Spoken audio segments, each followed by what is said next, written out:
அப்படி இருக்கும்போது இன்னைக்கு கண்ணுக்கு தெரிஞ்சு ஒரு மிகப்பெரிய அயோக்கியத்தனம் நடந்திருக்கு. இது பற்றி ஒரு கோபமோ எல்லாமே கடந்து போகிறோம். அப்புறம் எதற்கு நமக்கெல்லாம் வந்து ஒரு ஜனநாயக நாடுன்னு எதுக்கு சொல்கிறோம்?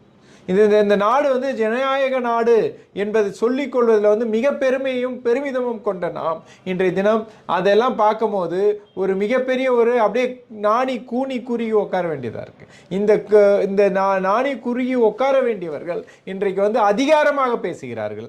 நாங்கள் சரியாக இதை வந்து டிஃபெண்ட் பண்ணி பேசுகிறே. ராகுல் காந்தி வந்து ஸ்டேட்மெண்ட் என்னத்துக்கடா கொடுக்கணும் அப்படின்னு கேட்கறதுக்கு ஒரு யாருக்கும் தார்மீகமாக இல்லை.